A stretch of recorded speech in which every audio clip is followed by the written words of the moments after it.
Welcome back to Whitt Acres. Today I'm going to be taking you through the whole process of cleaning up and resealing a used aquarium all the way through until it is full of water again. And spoiler alert, I bought another one. So I have a 55-gallon tank right here that I bought it from a lady who did say that it has a leak, but I tested it outside for a whole week filled up on dry plywood and it didn't leak at all. But until I brought it inside to the rack that I'm actually going to be setting it on, I filled it up one last time and it started leaking. But I can be impatient sometimes, and this tank popped up on Facebook Marketplace for $20 and they said it held water, so I was excited to get a tank that held water. I just have to get this one cleaned up, and if it held water I'd be ready to go, and then I could just seal this one later on. But when I got there to pick this tank up, I could tell it was in pretty rough shape, and they were using it for readier sliders, the same as this 55-gallon was used for. And if you're buying used tanks, it's good to ask them what they had in it just to know what kind of damage was done, because the turtles would do a little bit more damage than any little fish. But you can tell how deteriorated the silicone is, so I didn't have a lot of faith with this tank either. But for 20 bucks, a leaking 55-gallon tank without any broken glass was still a good deal, so I brought it home. But before I could even get a few inches of water in this tank, it started leaking. So I got all the water out of it, dried it out, chopped back all the filth out of it, and I even started taking the silicone out on that side. But this is my first time trying to reseal an aquarium, so I'm bringing you along for the whole process, showing you how I'm doing it, and hopefully by the end of this video, I'll have 2 sealed aquariums that hold water. I went out today and picked up some 100% silicone. You need 100% silicone to reseal these aquariums. You don't want anything that has the mold resistant properties in it. You want 100% clear silicone, or black if you want to go that route. But I picked up 3 tubes because I don't want to run out with the 2 tanks. And you can see by the condition of this silicone, this is probably a pretty old tank. The cross brace here is also broken, and we're missing part of the black frame on this side. But like I said, for 20 bucks, this was a good tank. Now all I'm using to remove the silicone is a razor blade. You might want to use something that holds the razor blade, and you can have kind of a handle, but I'm just using the razor blade, pinching it between my fingers. And I really just come in from one side, come in from the top, and I press against the glass at an angle and get behind the silicone on one edge, and then I flip it over and I get behind the silicone on the other edge. Once the edges are broken loose, I'll take the point in there and try and just come right underneath in the seam and just peel it out like that. So we'll just do that all the way around. Some people do take the top black plastic frame off. I'm not going to do that because I'm afraid I'm going to break it even more, so I don't want to do that. I am taking the silicone up the inside corners though, higher than I think I'm going to have the water level. So I should still have a good seal all the way around without removing that black plastic top. It's really on there, so I don't know if people remove it and then put a brand new one on because they just break it, but I don't want to mess with it, so we're just going to leave this go and hopefully we still have a good result. Once I get all the silicone ribbons scraped out of the seams, there's still going to be residue left behind. So I'm going to want to use some acetone on a rag. You don't want to use too much because you don't want to deactivate and eat into the silicone that's holding all the glass panels together. So you just want to put a little bit of acetone on a rag and rub the seams, trying to get some of the residue off, and then come in with the razor blade again and scrape the rest of it off so it's nice and clean. You're going to need a completely clean glass surface for the silicone to adhere to, because silicone will not adhere to old silicone. So you need a nice clean surface to lay the new silicone bead down. So this 55-gallon tank here is all cleaned out and ready for silicone. Now some people will tape it off so they have a clean edge bead on their silicone. I do actually use silicone and caulking quite often, so I'm not too concerned with making a decent bead. On the bottom, it's the thicker the better, because you will cover it up with the substrate and you want as much surface area of silicone touching glass as possible to keep a good seal. And then try and keep it a little bit more uniform on the corners. I am a little nervous to silicone this tank. Like I said, I have never done this before, so I'm a little worried that it's going to leak afterwards and I have to restart the whole process over again. After we get this sealed, I'm going to give it 24 hours to dry and fully cure before we do another water test. If you've been watching, you might be wondering where this new 55-gallon tank is going to go. We did build this stand right here for the 75-gallon to be on top and the 55-gallon to be underneath, but where is this new 55-gallon tank going to go? I've been thinking about that too, and that's why I cleaned off the rack over here underneath the resurrection jar. Over here at the window, I have my resurrection jars as well as some succulents and my terrarium, and I also have this 1.5 gallon hospital tank I'm using for the thick lip gourami. Last time we were in the fish room, I got a lot of new fish for the 20-gallon rack that we set up. I just turned the lights on, so we have some platies still sleeping on the bottom there, but we have the German blue ram in here. We have 8 of the platies. We have a white mystery snail climbing the log back there, which looks awesome. And right there in the cave we have the gray bisher. He looks awesome in the tunnel. But I think everybody else in here looks okay, but when I saw the gourami the other day, it had a bunch of white dots on it. So I knew it had ick, and I pulled it out so it could get better. It's right there tucked up against the thermometer right now, but it's doing fine in here. It's on its last day of ICX treatment, so I'm trying to get it better. It doesn't have any more white dots on it, so once it gets better, I'll put it back with the rest of them. I do have the bucket over here because I got to drain 1/3 of the water out and do one more treatment of ICX. But as you can see, I completely cleaned out everything off the racks here and got it all swept and clean because I'm going to be pulling this entire rack out. This rack isn't really strong, so I don't trust it to hold the weight of aquarium, so I'm going to have to build a new custom rack for the 55. So I'm going to be building a custom rack in this corner here. I am going to be putting this chest in the corner because that's what I have all my aquarium stuff in, so I'll probably build a rack right over that chest for the 55 gallon underneath the window. And then I think I have just enough space here between the big rack to put a double stack 40 gallon breeders. There's a lot of ideas flowing through my head and a lot of overlapping things happening trying to get this fish room up and running. But the first thing we need to do is get these two 55 gallons sealed so they can hold water. So I already have this 55 gallon ready to be siliconed. So now I'm going to get this one all prepped out so it's ready to take silicone.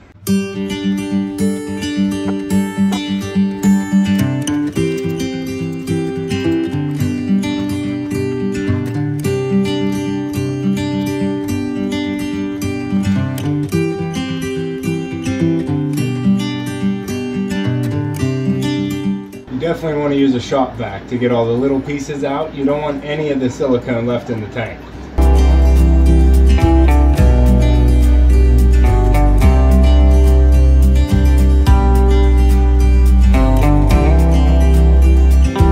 Alright, now I'm going to use some acetone. Acetone's going to break up the stickiness of the silicone, and that's going to get all those little tacky rolls off that you can't get with the vacuum right now.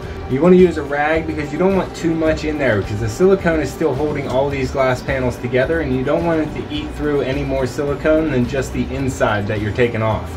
I'm just going to put the rag on the top, do a couple shakes, nothing dripping, do some wiping. You could probably use some gloves for this. Yeah. Try not to inhale too much. It is very potent.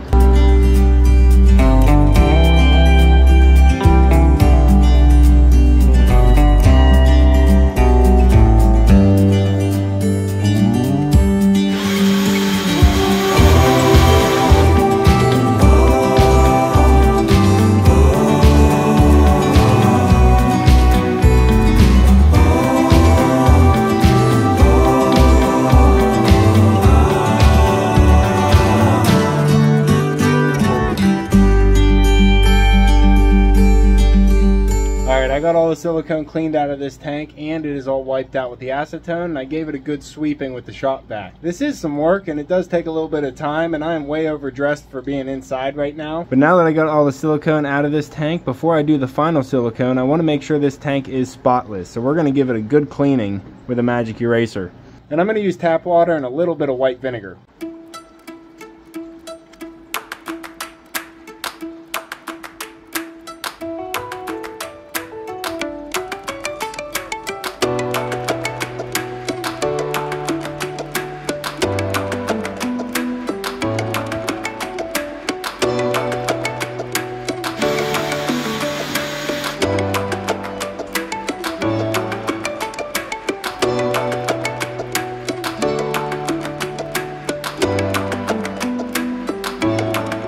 Now that we got the tank all cleaned out and prepped, we're going to let it dry completely before we add the silicone. While we wait on that to dry, I'm going to do the water change on my gourami.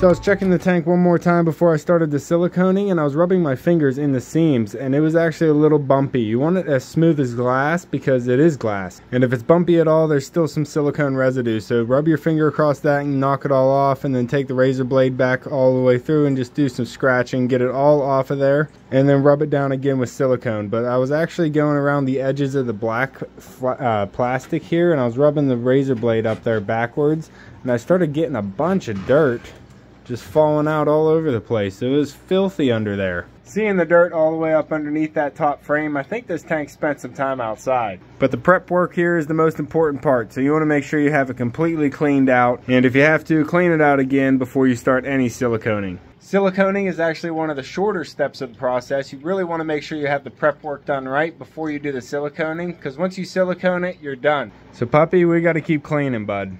Yeah, it's too cold to go outside anyway. No, you don't want to go out there. It's too cold, buddy. Alright, I think I finally have everything ready. I can start siliconing. I have my caulking gun here, and I have the silicone. This isn't the only stuff you can use, but you just want to make sure you have 100% silicone and it doesn't have any of the mold inhibitors. A lot of caulking guns will have a cutter hole on the side right there, and I'm going to use that to open the caulking tube. I'm going to go at about a 45-degree angle here and try and get about a 1/4 inch opening on the hole. Might have to turn it and cut again. That's even a little small, I think. Might go a little bit bigger. I do want a good heavy flow coming out. Right there, that looks good to me. Now we're gonna load it up in here. And we're good to go.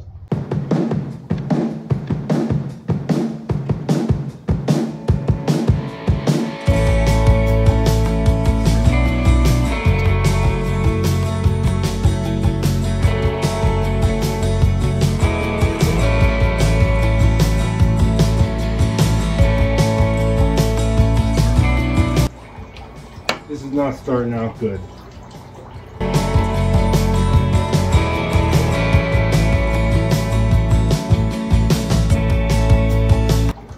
Ooh, got a good whiff of that.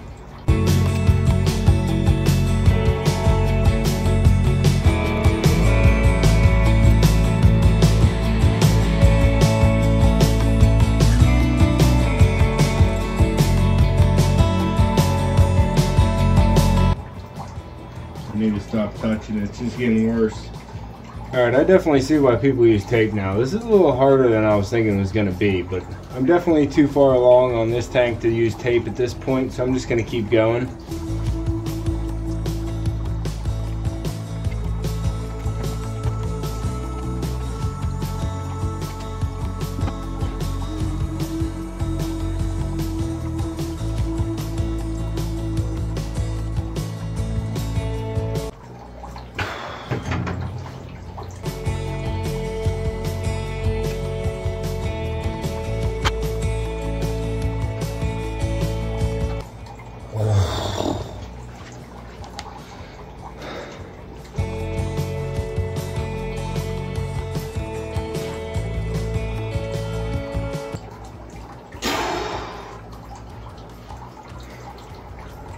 Ooh, it's strong.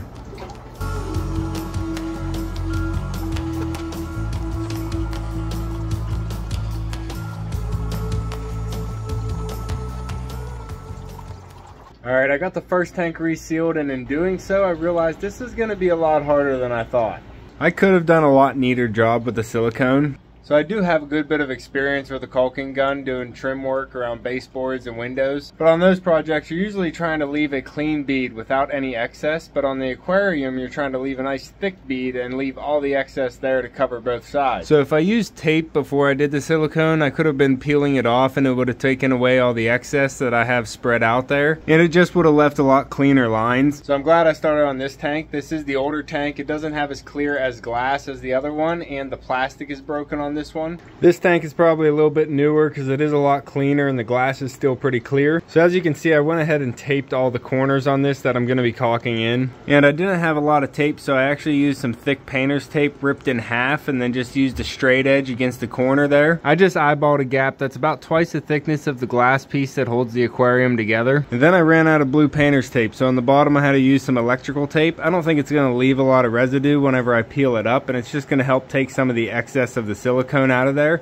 and the bottom's going to get filled up with substrate anyway, so I'm not too worried about the bottom. I just wanted to try and keep it a little bit clean. And I also grabbed the other red caulking gun. This one is dripless, the other one wasn't, so this one should help keep me from making a mess. I used almost one whole tube of silicone on this 55 gallon, and I kind of laid it on there thick. So with what's left over here and one more tube, I should be able to finish off this aquarium. And that'll leave me one more silicone tube left over so I can do another project. I actually saw a 75 gallon for sale on Facebook Marketplace that was for $50, but it leaks. And since I have the silicone to fix it already, it is a really good deal, so it's hard to pass up. But I want to make sure these two 55 gallons are actually going to hold water before I go out and get another one. So I'm going to silicone this one tonight, and hopefully we can do the water test tomorrow. Well, it's been just shy of 48 hours since we sealed this first aquarium, so now it's time to do a water test. I still have the 75 gallon full of water, so what I'm going to do is put this 55 gallon that we're not going to keep here, but I'm just going to put this up here for the water test. I'll put it on this lower shelf,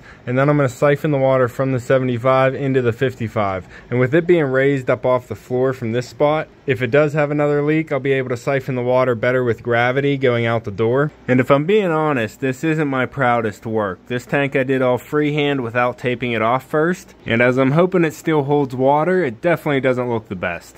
I was definitely more cautious with this tank, and I ended up taping this one off before doing it, and it turned out a lot better. It's a little hard to see with the glare, but you can tell I have a lot straighter lines on this, and it's a lot more even of the silicone laying down. And I do have a little bit more faith in this tank holding water than the other tank. But it's only been about 20 hours since we sealed this tank, so I'm going to let that one cure a little bit longer before we do a water test. I do want to try out this one though. Huh, little girl? You going to help today? Yeah, you're here to help.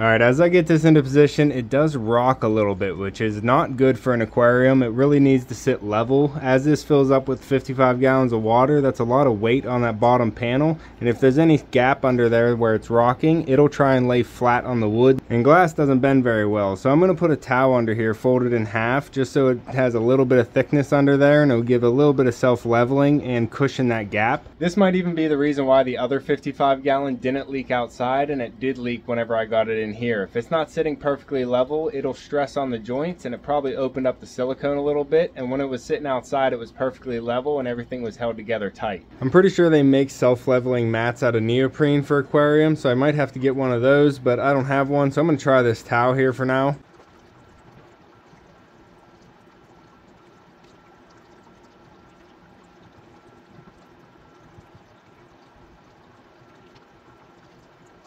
Yeah, well, it's not that nice to have the green towel under there, but if this does work, I could switch it out for a black towel, and that might be a lot cheaper than the neoprene mat. I did put a couple screws on the side here to hang a towel, because you always need a towel in the fish room, plus Echo needs one whenever he comes in from outside, and also a screw for the siphon. So we'll get this siphon, and I'm just going to start pulling water from the 75 down to the 55, and if it starts leaking, I'll start siphoning it right out the door.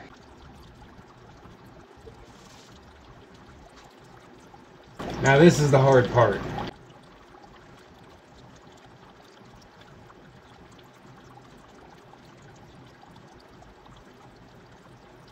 Good practice, especially if you're filling up the tank indoors. It's way too cold for me to do it outside. We're just getting freezing temperatures constantly, so I'm trying to do it in here. So it's a good idea to do a few inches at a time. I'm gonna let this sit for 20-30 minutes, make sure there is no leaks, and then fill it up some more, because you don't want too much water in there if it's just gonna leak at the bottom. And it can take a little bit of time for the water to wick its way through a hole if there is a leak in the silicone. So we're gonna let this 55 gallon marinate for a little bit, and I'm gonna take that time to put the thick lip gourami back into the tank with their other fish. This guy's done with his ick treatment, and he does look a lot better. I don't see any of the white dots on him anymore, and he was covered when I initially put him in. I pulled him out of this upper tank, and so far I don't see any white dots on the other fish, so I'm glad I pulled him out and healed him up in a separate tank. And just as a precaution, I am going to be throwing away all the substrate out of this tank. I don't want any of that in there. If it has any of the ick, I'm just going to throw it all away. It's a small portion, so it's not that big of a deal. That's one thing that's nice about using a small hospital tank, as well as you don't have to use as much medication to treat the body of water when it's smaller. It's just a temporary fix for them, and then they can get back into a bigger tank.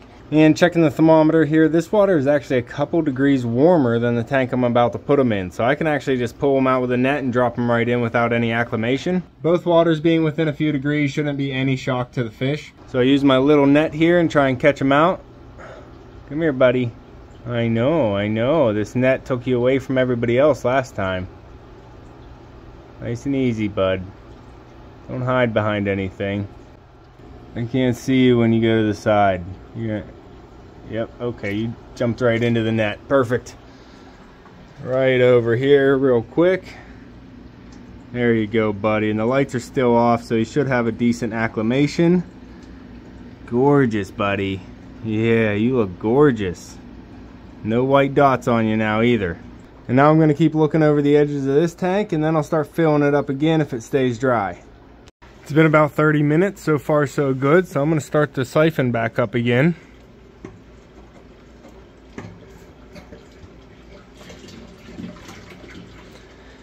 And we'll put a few more inches in here.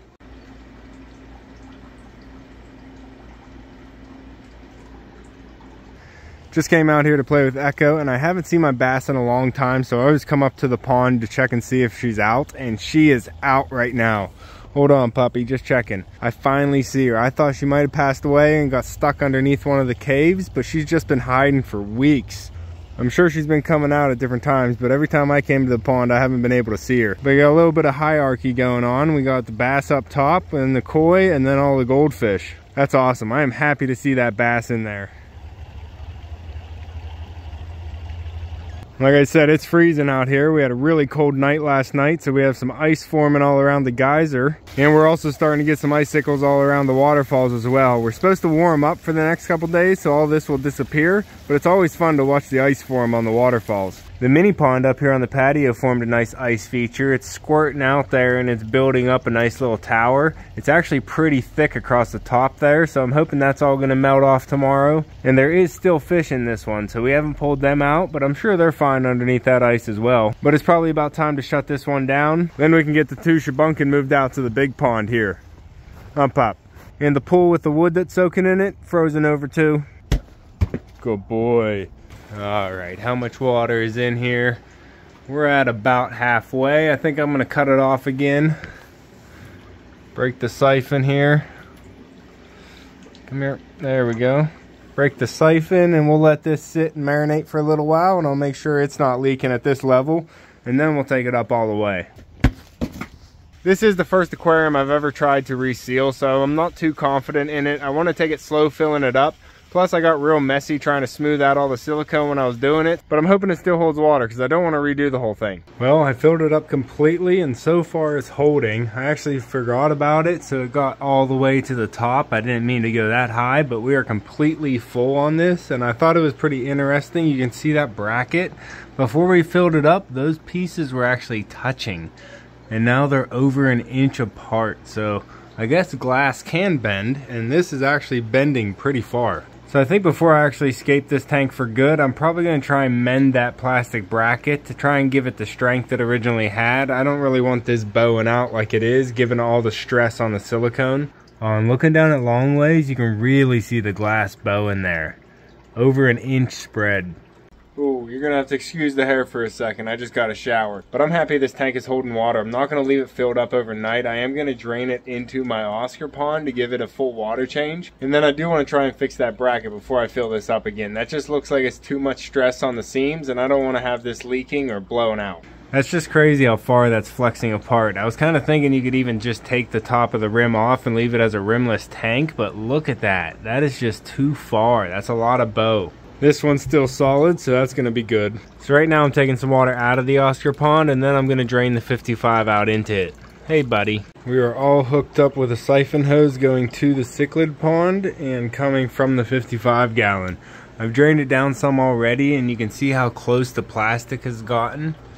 It's sucking all the way back together. But this one did hold water nicely, even though I made a mess with the silicone. So I'm pretty confident this one's gonna hold water too, but I'm gonna give this one a water test tomorrow. And I'll try and figure out some way to mend this bracket. It is the next day now, and I have this 55-gallon up in the stand, and it's full of water, and so far it is holding. I don't have any leaks around it, and it's been full for about 2 hours now. I'm going to leave this tank full of water until it's time to go in there and scape it, just to make sure that it's going to hold. And I also pulled out this one so I can figure out how to fix this plastic. It's not only broken here in the middle, but it's also broken here on the sides where it connects, so I'm not sure how I'm going to do that yet. But this one holds water, and so does this one. So I'm happy that the first 2 tanks that I tried to seal actually hold water, and I'm hoping that it stays that way. But we were able to reseal this tank, and it does hold water now. And this one holds water now too. So this one I got for $40. This one I got for $20, and it was, I think, $12 a piece for the silicone. So I was able to spend $84 with some work and get 2 working 55-gallon tanks. I have a lot of ideas for these tanks, but if you have any suggestions on what I should put in here, I'd love to know what you guys are interested in. I'm going to let this 55-gallon marinate. Hopefully it doesn't leak, and we're actually going to start scaping this 75-gallon next. Up. The 75-gallon is for Balthazar, my Oscar fish, as well as Seve, the gold Severum that's probably in the cave there. And I'm hoping I can reintroduce the 3 silver dollars. I had 4 in here when they were a little bit smaller. I tried introducing them to the cichlid pond there with Balthazar and Seve, and I lost one of them. So we only have 3 now. I pulled them out to save them, and they've been in the quarantine tank since. But they're getting well too big for the quarantine tank, so I really want to get them out into bigger water. So I'm going to try and scape this 75-gallon into a way that they can all be in there and be happy. And that's going to be in the next fish room video. So make sure you subscribe down below, hit that like button before you leave, and you can see me and Echo on the next one. Thanks for watching.